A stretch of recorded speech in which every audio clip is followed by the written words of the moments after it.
Bonjour. Hello. Hola. Marhaba bikoum. Sur le fil, Le podcast d'actu de l'AFP. des nouvelles choisies pour vous sur notre fil info.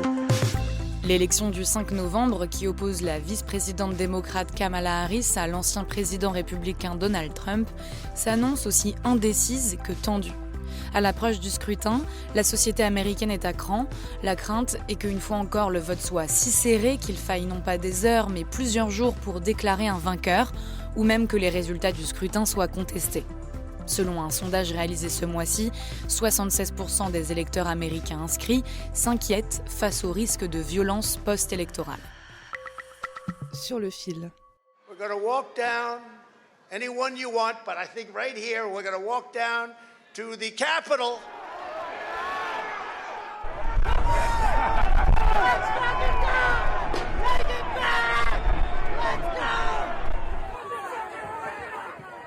Ça, c'était le 6 janvier 2021, l'assaut du Capitole, devenu depuis le symbole d'une Amérique profondément fracturée. Après avoir déclaré « Jamais je ne concéderai la défaite », Donald Trump galvanise ses partisans qui font irruption au siège du Congrès pour contester la victoire de Joe Biden.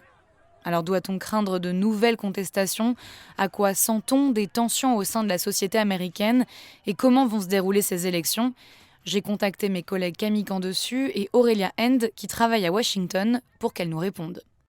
Je pense que ces craintes de violence, elles sont avant tout alimentées par le chaos de la présidentielle de 2020, qui s'est soldé par cette attaque contre le siège du Congrès américain. Camille Candessus, journaliste au bureau de Washington, qui suit notamment la campagne de Donald Trump.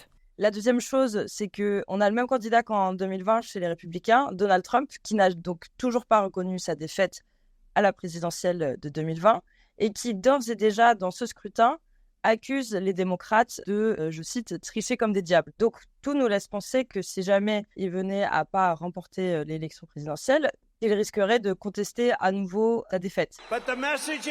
Il est temps d'arrêter les mensonges, les canulars, les calomnies, la guerre juridique et les faux procès contre moi, et de cesser de prétendre que vos opposants vont transformer l'Amérique en dictature.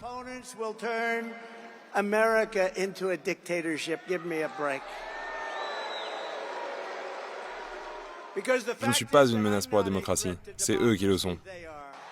La troisième raison, c'est que cette élection s'annonce pour l'heure, même si évidemment il faut prendre énormément de pincettes quand on parle des sondages, mais d'après ces sondages, l'élection s'annonce comme la plus serrée de l'histoire récente aux États-Unis. Donc évidemment, si ça se joue à 7 000 voix dans l'Arizona, 20 000 voix en Pennsylvanie. Vu le climat de tension actuelle, la défiance qu'il y a dans les autorités, dans les pouvoirs publics, dans les systèmes électoraux, ça rend ça beaucoup plus probable que les gens remettent en doute le résultat en disant comment ça s'est joué à 7 000 voix, qui nous dit qu'il n'y a pas eu des bourrages d'urnes, qui nous dit que...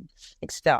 Alors à l'approche du scrutin, les institutions se préparent à d'éventuelles violences. Ma collègue Aurélia End couvre la Maison-Blanche pour l'AFP. C'est là-bas que je vais tous les jours pour travailler. Il y a des immenses barrières, des blocs de béton qui ont été mis. La Maison-Blanche, elle est déjà barricadée. Et ce qui est frappant aussi, c'est que le gouvernement américain a décidé que l'opération de certification des votes par le Congrès le 6 janvier, qui est quelque chose dont on ne parlait quasiment jamais avant 2020. Il faut bien voir que c'était une opération considérée comme une pure formalité parlementaire. Et bien là, cette journée-là du 6 janvier, donc 2025, a déjà été considéré au niveau national comme ce qu'on appelle le National Security Event, c'est-à-dire un événement qui requiert le plus haut niveau possible de sécurité en raison des risques. Donc ça veut dire des milliers de policiers venus de tout le pays, des barrières autour du Capitole, des barrières autour de la Maison-Blanche, de hautes barrières pendant plusieurs semaines. Et en parallèle de ça, un effort aussi qui est invisible, c'est-à-dire une surveillance renforcée, notamment aussi sur les réseaux sociaux, pour surveiller d'éventuels appels à rassemblement, des incitations à la violence, etc. La crainte des tensions est forte. Plus de la moitié des responsables électoraux locaux ont déclaré être préoccupés par la sécurité de leurs collègues ou de leur personnel. Et cette tension est même déjà palpable. 38% d'entre eux ont subi des menaces, du harcèlement ou des abus dans l'exercice de leurs fonctions, selon une enquête du Brennan Center for Justice. Alors les mesures de sécurité sont renforcées un peu partout.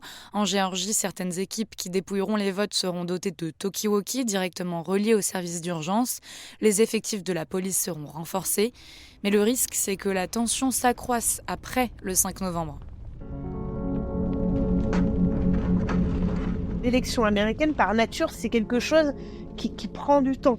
Vous pensiez vous réveiller mercredi en connaissant le ou la nouvelle présidente des États-Unis ? Eh bien, sachez que ça ne sera sûrement pas le cas. Il a fallu attendre 4 jours aux dernières élections, et même 35, un record, en 2000, avant de pouvoir déclarer vainqueur George W. Bush.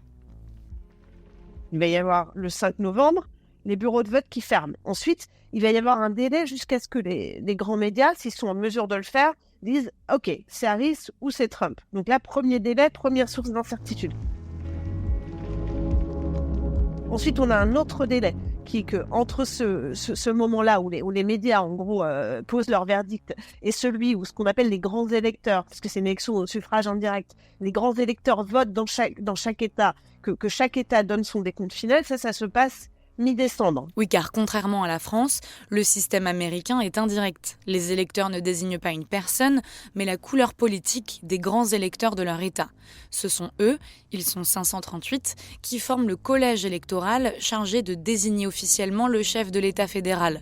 C'est un peu comme une deuxième élection présidentielle qui se tiendra le 17 décembre, mais dont le résultat est en principe connu par avance, puisque les grands électeurs se doivent de désigner le candidat de leur camp. Et ensuite, on a un autre délai qui peut encore créer de la tension, c'est entre ce moment-là et le 6 janvier, qui est la date à laquelle le Congrès américain va vraiment certifier l'élection, dire « Ok, maintenant, c'est bon, c'est fait, on a un président, on a une présidente ». Autre délai et encore une attente après, qui est propice éventuellement aussi à des tensions, qui est entre cette date du 6 janvier et l'investiture du président ou de la présidente des États-Unis, qui se déroulera le 20 janvier. Donc, chaque délai comme ça peut donner matière à contester, faire monter la tension et créer encore plus d'incertitudes. Et la contestation est déjà en cours sur le plan légal. Michael Waldman, qui dirige une ONG spécialisée notamment dans la surveillance des élections, le Brennan Center for Justice, expliquait que si en 2020, la contestation des résultats avait été relativement désorganisée, elle est aujourd'hui bien financée et menée de manière stratégique. Un exemple ? La contestation devant les tribunaux, elle a déjà commencé. En particulier, les républicains ont engagé des dizaines et des dizaines de procédures dans de nombreux États pour contester certaines opérations de vote, en particulier le vote par correspondance ou le vote des Américains de l'étranger. Il y a des batailles sur les opérations de vote elles-mêmes. En Géorgie, par exemple, les partisans de Donald Trump voudraient que tous les bulletins soient recomptés à la main. Un juge a bloqué cette décision. Il y a un appel qui est en cours. Et ce que disent les experts, c'est que le but de cette espèce d'afflux de plaintes, notamment de la part des supporters de Trump, c'est de préparer le terrain pour une fois que l'élection est passée en disant « Ah mais vous voyez bien, on vous avait bien dit, il y a des soupçons, il y a des doutes sur tel type d'opération dans tel État, etc. » Alors de leur côté aussi, les démocrates se préparent. Kamala Harris a déjà monté une équipe de juristes, d'avocats pour répondre à une possible déclaration de victoire prématurée. Parce que c'est une des formes que pourrait prendre une éventuelle contestation de la part de Donald Trump, qui serait qu'il n'attende même pas que des résultats tombent pour faire un grand discours en disant « ça y est, j'ai gagné ». Donc Kamala Harris et les démocrates disent qu'ils ont les ressources et l'expertise, je les cite, pour contre-attaquer à ce genre d'initiative. Après, pour le reste, Kamala Harris fait justement campagne sur le fait qu'elle respecte les institutions, qu'elle respecte le processus démocratique et qu'elle est en gros une garante de l'ordre et du respect des élections. Sur le fil revient lundi avec une immersion au cœur des États clés avec nos reporters. Merci de nous avoir écoutés et si vous aimez notre podcast, abonnez-vous, parlez-en autour de vous. Je m'appelle Camille Kaufmann et je vous souhaite un bon week-end.